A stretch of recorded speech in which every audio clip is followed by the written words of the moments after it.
I don't know if there's an indicator. There is, yeah. So there it is. Welcome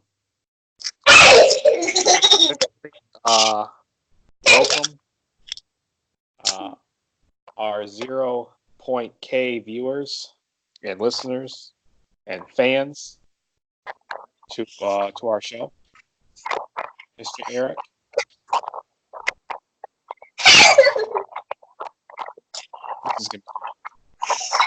This is gonna go great.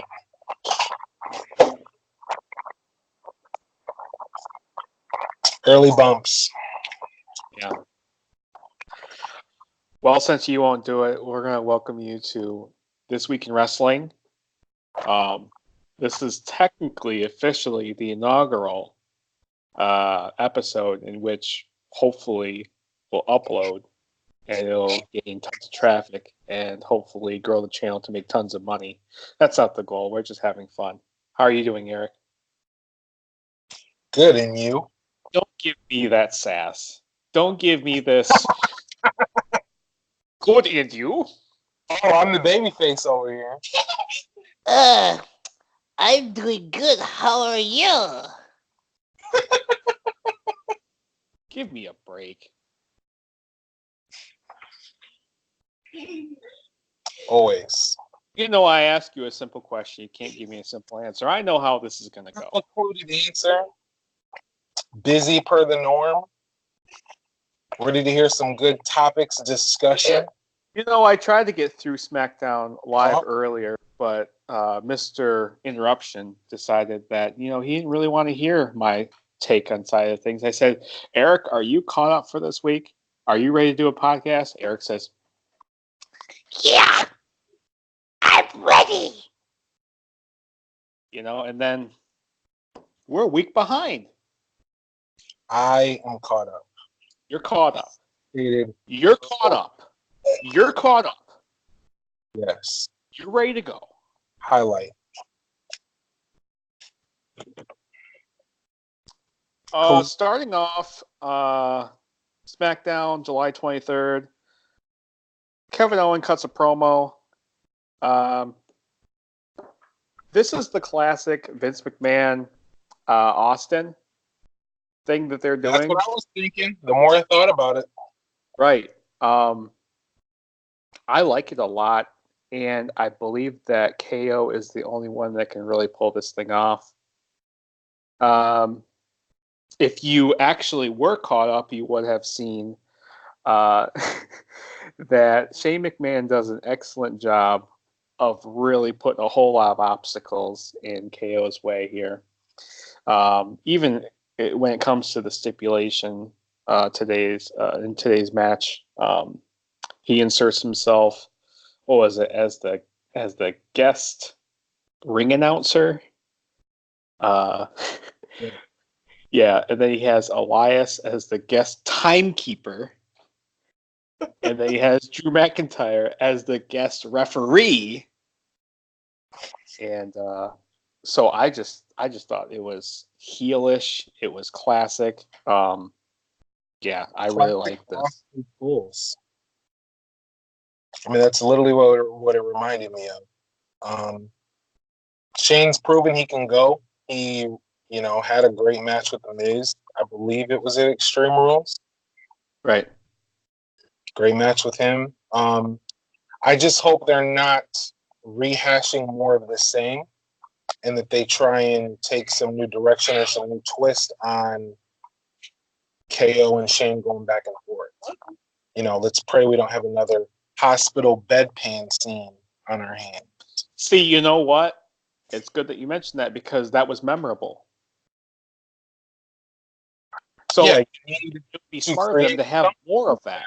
But yeah, I just don't know how. Depending on the direction they go, I just don't know how they're going to take it. I don't know what the setup's going to be. You can't.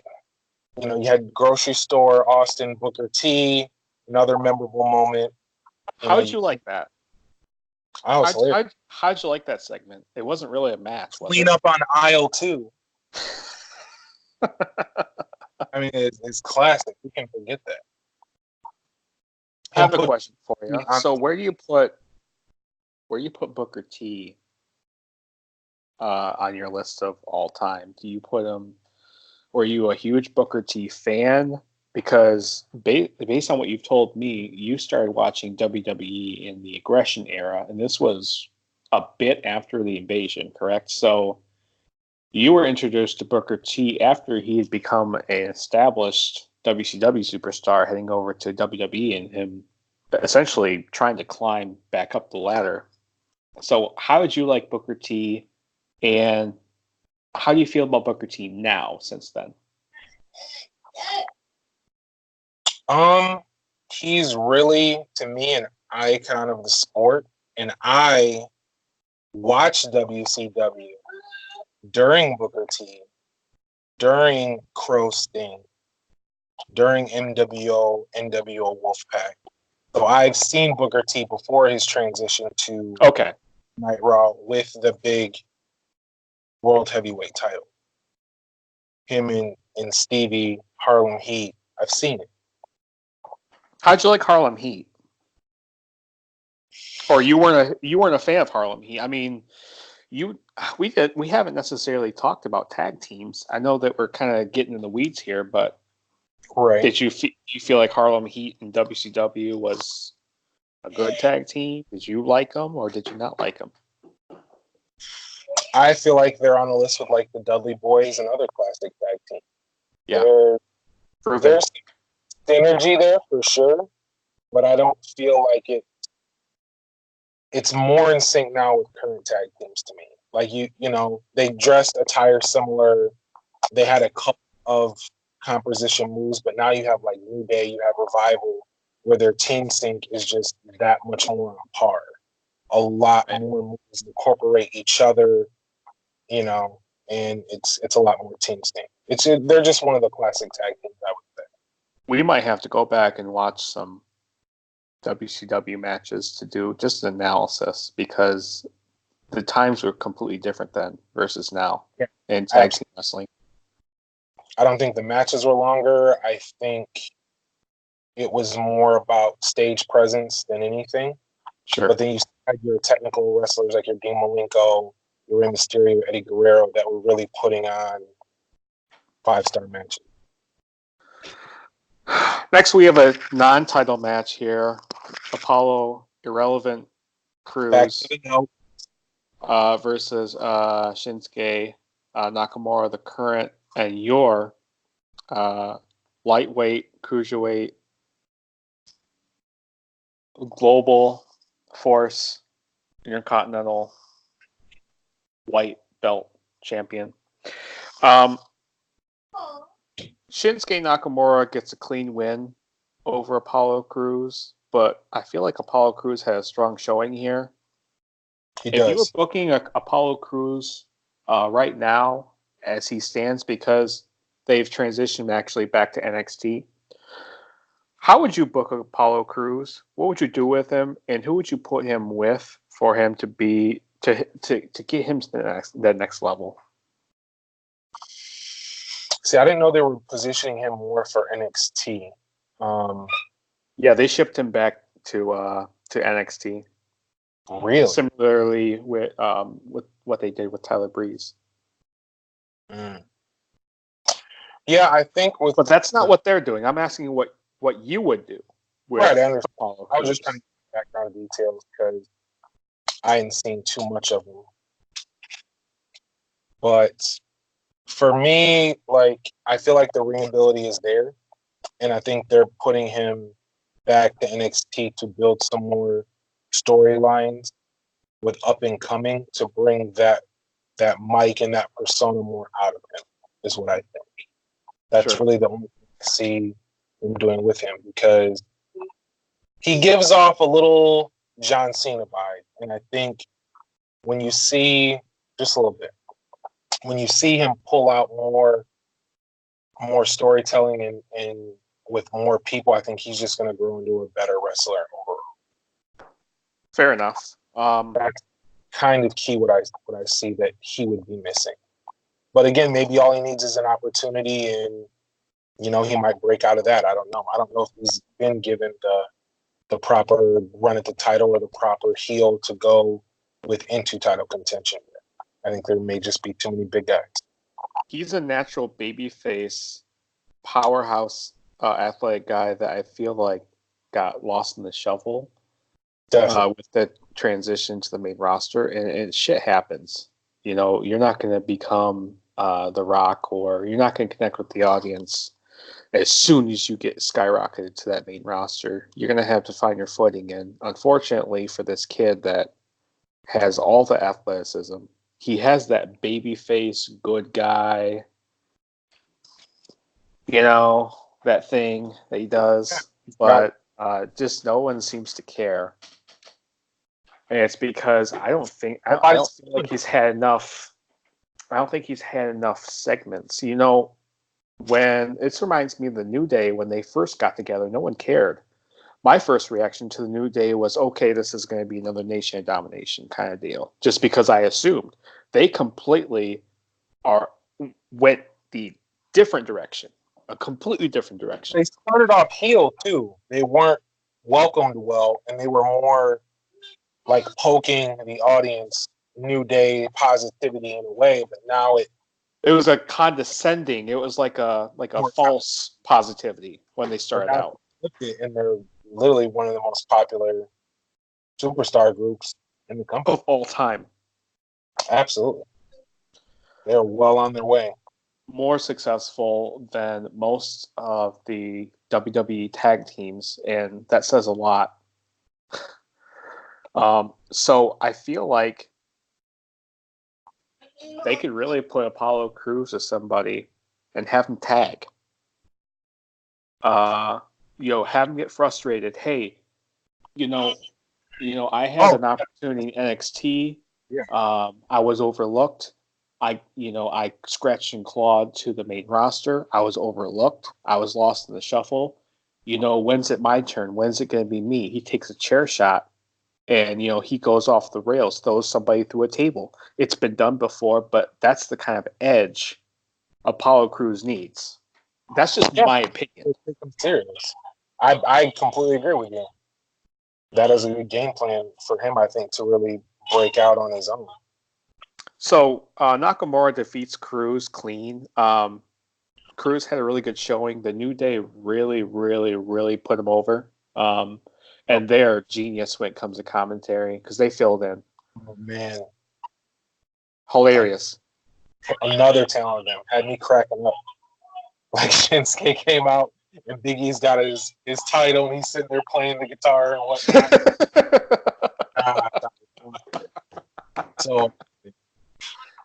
So funny. Yeah. They crack me up every time they're on screen. So next we have more of a serious segment. We have a Miz TV between Dolph Ziggler and HBK, the icon, the showstopper, the main event, Mr. WrestleMania, Shawn Michaels. Now, I don't necessarily think a SmackDown intern, day one on the job, wrote this segment. I think Shawn Michaels and Dolph Ziggler wrote the segment for themselves. I truly believe this because it was so real. I understood where Dolph was coming from, but I definitely understood where Shawn Michaels was coming from. Yeah. Based on the information that was said about, well, on one hand, you had the perfect opportunity to retire with The Undertaker, but you came back and you gave in to the fans and you put on an embarrassing effort. But on the other hand, you have Dolph Ziggler, the most athletic, hardworking workhorse, and doesn't have anything to show for it. He's still very much overlooked and underappreciated and underutilized. And Shawn Michaels says, well, you're the embarrassment. How'd you like this segment? And out of the grade A, B, C, or D, how would you grade this segment? I think it got the best reaction out of it. I mean, I'd really just give it an A. I mean, not to jump on it right away, but I mean the reaction it got out of it, as far as, I know a second-rate Shawn Michaels when I look at him, and it's you, and him pointing at Michaels, and it's just like. Then again, he's been using his move, same setup, same style for such a long time as well. I mean, for them to actually acknowledge it in the ring, I think is a big deal. And if it sets up to further stuff, like I hope it does, it's going to be good. Because I believe Shawn plans on getting back in the ring, doesn't he? Your guess is as good as mine. I think we have, was it 1.5 to 2 weeks more build before, I think it's August 8th, SummerSlam. So we still have a little bit of time for this to cook. And Is it the 8th? I think so. Because my trip's on the 8th. That's on a Thursday.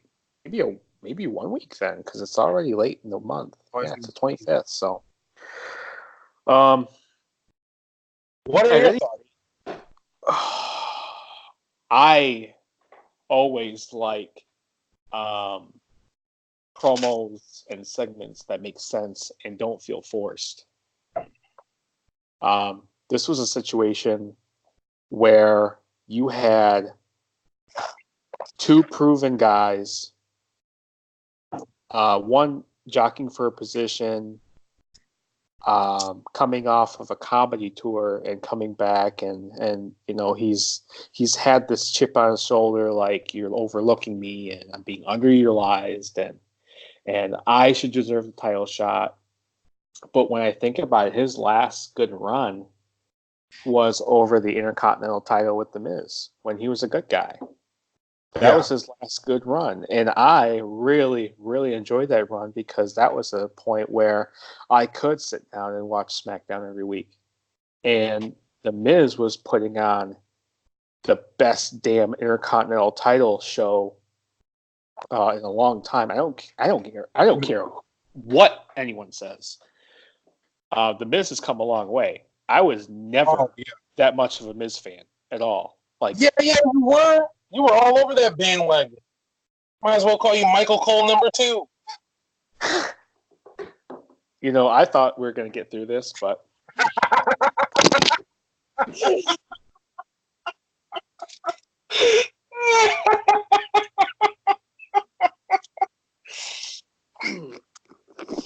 you were on Maurice so bad.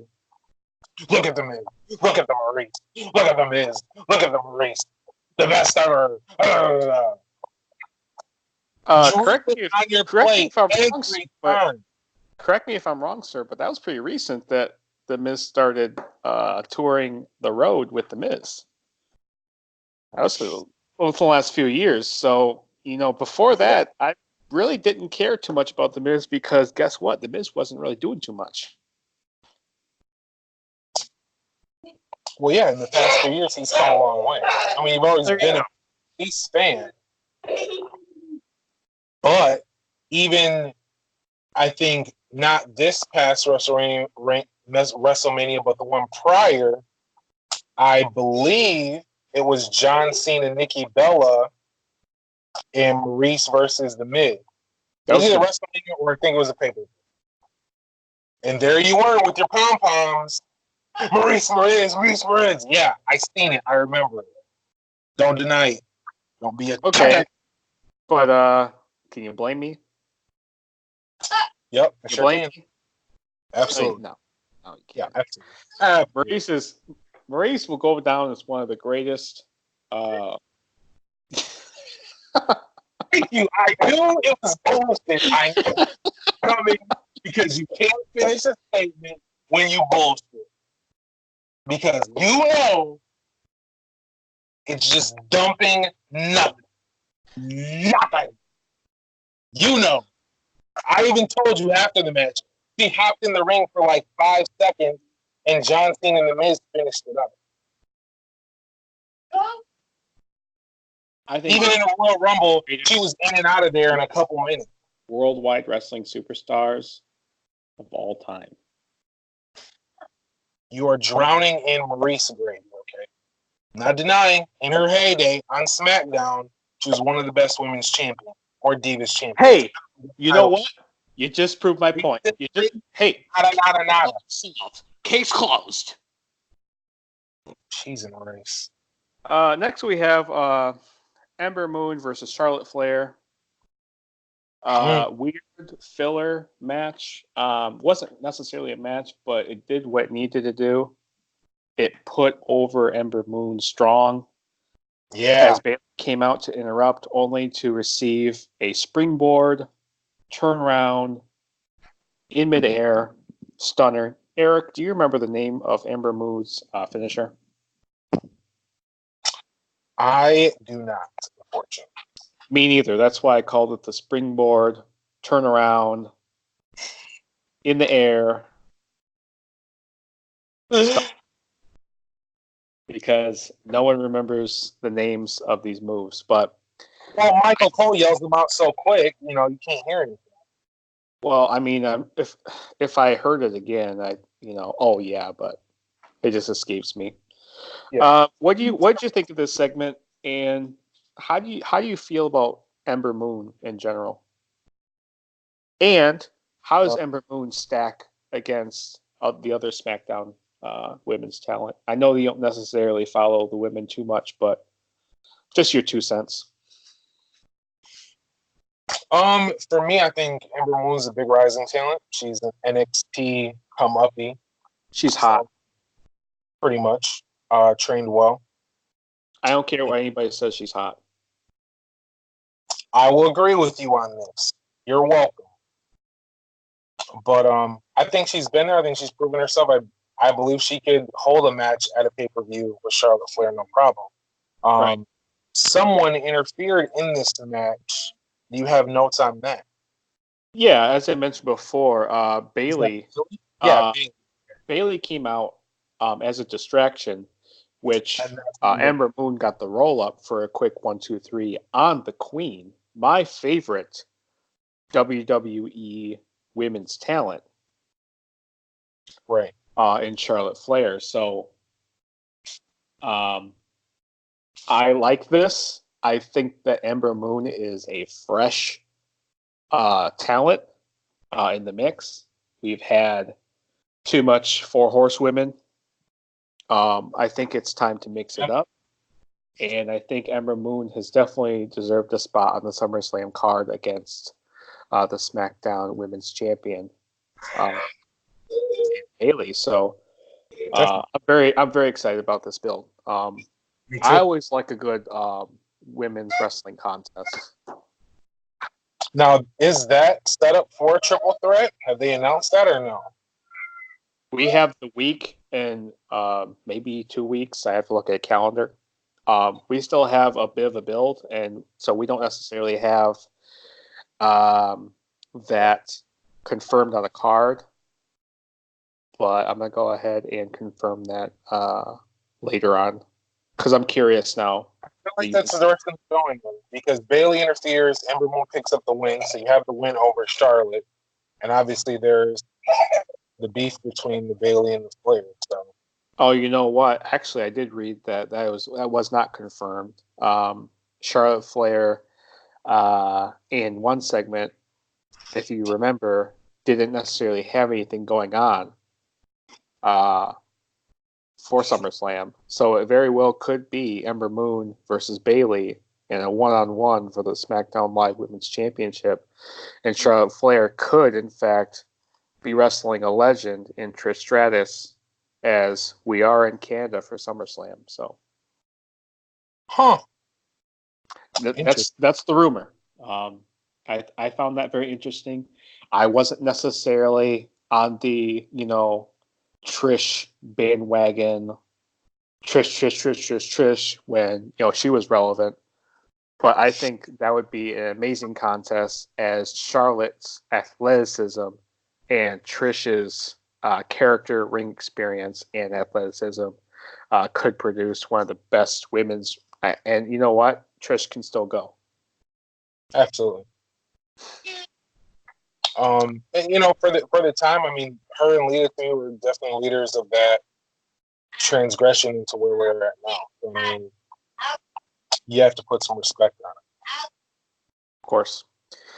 We have a segment here, and I have some big problems with this segment.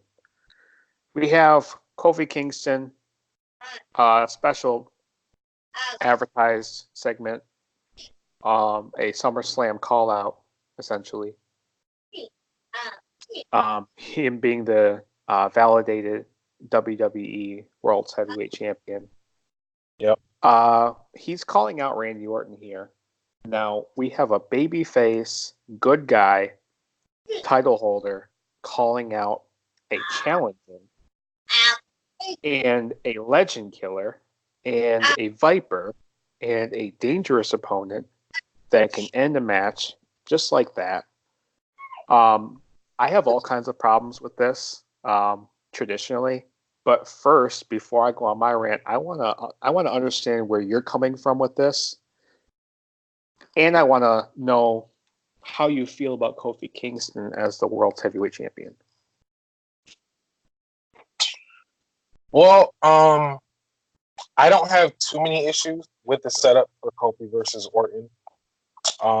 I can, looking at it, generally see kind of the issues there, but I think it gives fans an unsense in knowing that, well, is he just going to end it in one move, or is Kofi going to prove himself again? Because you don't want to set up to be where you're like, well, we know he's going to get it. We know he's just going to retain again, without some uncertainty. So, I mean, the aspect of it, I think, is a good move. As far as Kofi's title reign, I mean, it was him and Daniel Bryan, him winning the title there was probably highlight of the night when that happened at WrestleMania. Going back, I was a huge fan of the new Daniel Bryan run. You know me and heels. I love heels. I love bad guys. If you're a good heel, you're entertaining. It's hilarious to me. Yeah, he definitely. And the Daniel Bryan with the economy, what was it, the keto diet belt? Cycle belt, better environment belt. Yeah. It was awesome. The look of the belt was great, too. Yeah, I like that design. Fight me if you don't like the design. I like change. I like different belt designs. You know what? And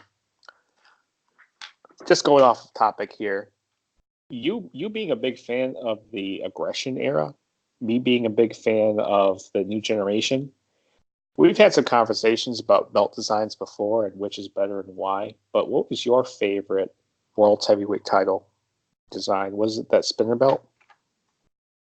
No, it was not the spinner belt. It was the Rated R Superstar spinner belt.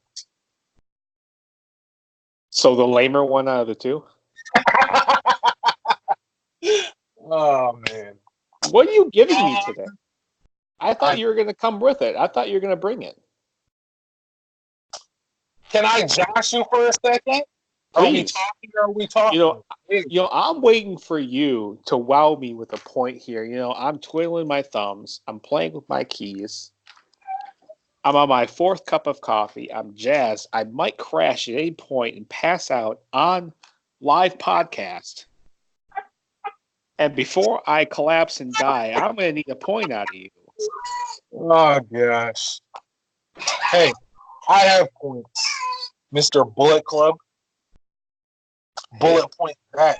Stephen Amell. No, I think we actually narrowed it down on one title, and that was pretty much Triple H's big reign. That heavyweight title design was probably my favorite. Second, probably there's something about the look of the World Heavyweight Championship from WCW that was brought over that just, I don't know. You know what's a good idea is we can actually do a ranking of World Heavyweight Championships.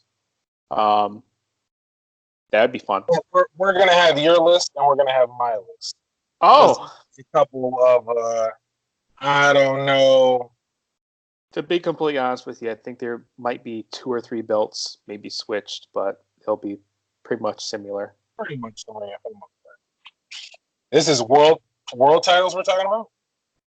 This is, we can do mid-card titles as well, because I am, it's cliche. Everybody's, I really like the Intercontinental Championship. I really do like the Intercontinental Championship. I really do. The white strap, Yeah. Oh yeah. Me too. even the black strap. I like them both.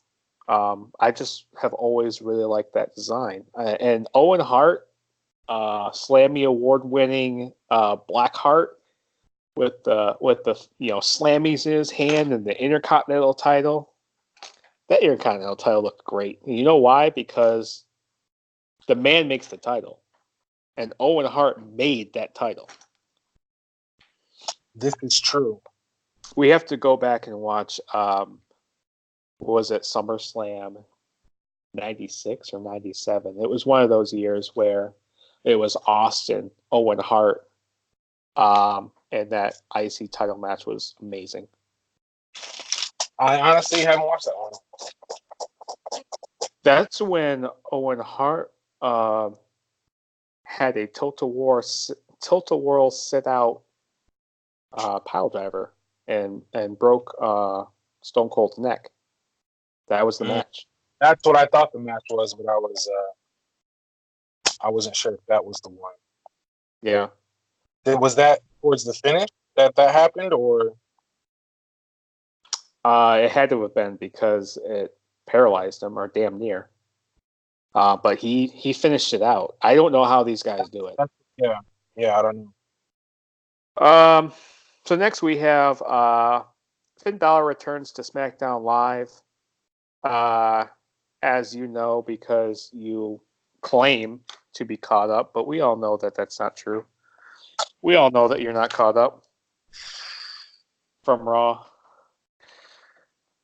But basically, what we had is we had a surprise attack from the Fiend, Family Funhouse, Bray Wyatt. Yep. I am loving this character. I am loving. I was on board from jump. This is something fresh. This is something exciting. It's Bray Wyatt, so it's not going to disappoint. No, he's reinvented himself again. I mean, well, I don't know how fourth time. Fourth, I mean, there was Husky Harris. I mean, it wasn't really his idea, but no, I'm okay with this. That's longevity. Well, I guess he has had a few costume things. I wouldn't really call him reinventing himself though, because at first it was like the Hawaiian beach shirts with the fedora, and then it got more, costume has gotten dark, but the character itself has really stayed the same as far as being creepy. Having a cage match where everyone's wearing landmasks outside the ring with John Cena inside. How was that match? That was an amazing match, wasn't it? Yeah, it was pretty sweet. Just thinking about the recent Bray Wyatt runs, those are more memorable because he's a character and he does his job well. I wasn't a big Ronin fan, but I am a big Luke Harper. Which is what'd you think about big redhead, big red beard, Eric Rowan with Daniel Bryan as a tag team? I thought that was clever. Absolutely, I thought that was clever. I mean, what's better than having an asshole jerk, small guy that thinks he can take on the world, and some big guy to validate his mouth and have backup? Right. It's perfect. You can't get much more heelish than that. I guess I wished the Bludgeon Brothers were more than just one run to the title and then missed opportunity. But yeah, definitely huge because they brought physical dominance in their matches, and then once their titles were gone, they disappeared. And they treated them like monsters because they were. Yeah. I think they legitimately tried, and I believe Luke Harper had another injury and then asked for his release, now that I think about it. I will have to get back with you on that, but I do remember now saying something about him exploring other options for work. Yeah. So we have a surprise attack from Bray Wyatt with a mandible claw Actually, you know what? Excuse me. I'm mixing up shows because that was Raw. We have a surprise attack on Finn Balor with a Sister Abigail for SmackDown. Right. Are we going to have a Fiend versus Demon for SummerSlam? I believe. Did they do this already? I feel like they did, but I don't think Finn was, Demon though. I think it was just Finn. I mean, they may have. It sounds familiar, but I know that every time Finn Balor is a Demon on a pay-per-view, he wins. Pretty much. So unfortunately, this could halt Bray Wyatt's momentum here. That's why I don't think he's going to go full Demon. I also don't know. No, he's not going to. But he has to. It's a pay-per-view. Unless he goes and Bray actually beats him. Never been done before. Exactly. Well, that's not predictable. That's change. I can't handle that. I'm a drone. I have to have predictability. I have to be bored. Get on the ride. There's a lot of hills. I guess so. We have two legitimate over superstars in Roman Reigns and Kevin Owens. As mentioned before, we have guest timekeeper in Shane McMahon that announces himself. Excuse me. Guest ring announcer that announces himself. And he announces Roman Reigns and then announces Kevin Owens as the quitter.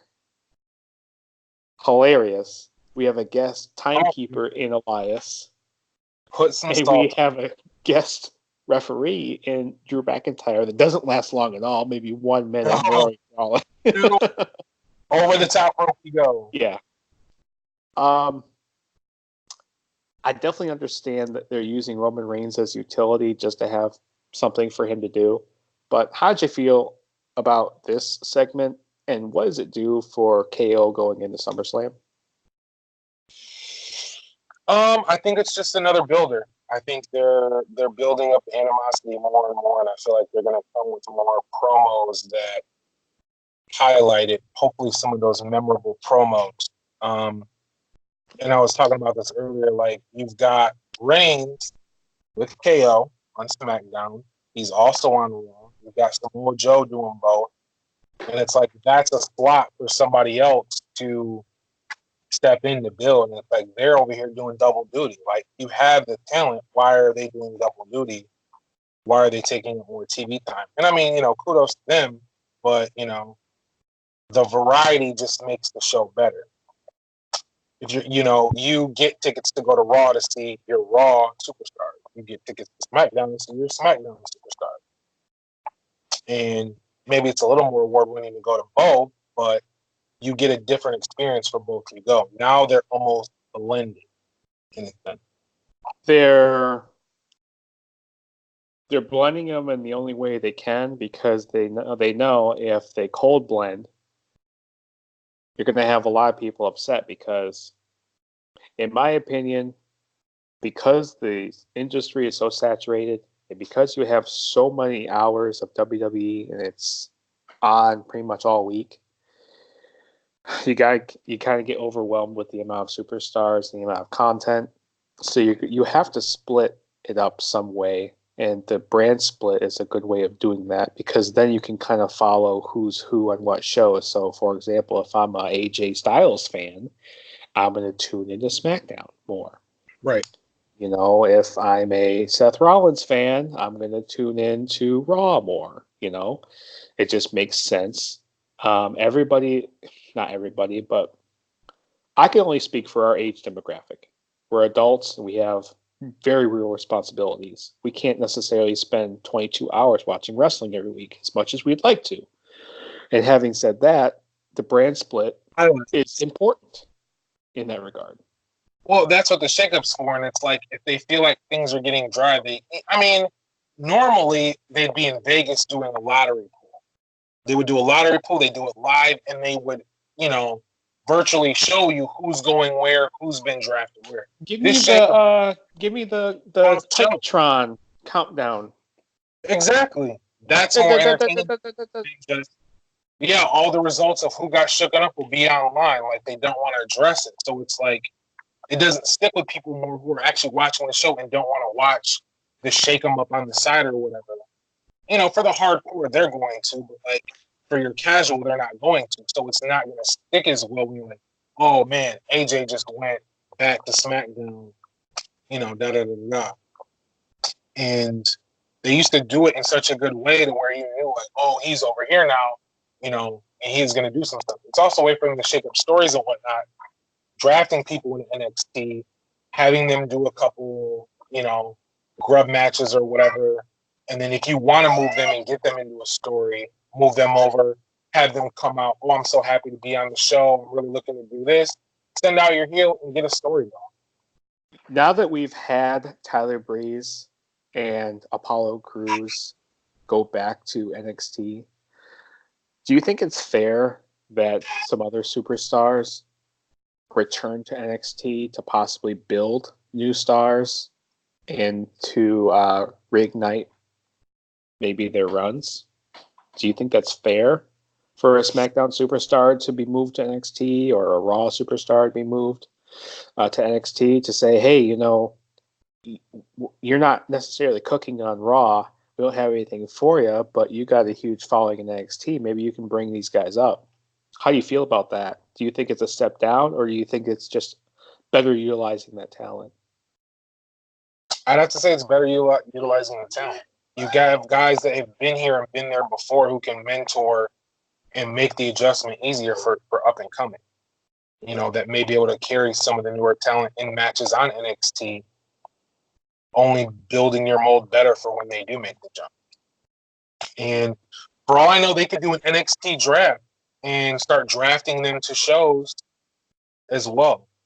We have our yearly NXT draft, which is just, you know, I don't even really know how they hire. Well, sometimes like Shane would be out and say, you know, and they kind of do it. I guess they kind of mix it in with the shakeup as they're drafting them from NXT onto Monday Night Raw on the SmackDown. So I guess they kind of incorporate it with the shakeup in itself.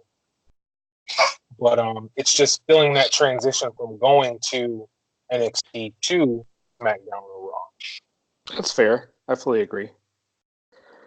So that was SmackDown, and it was very successful. If you want, we can jump into early predictions.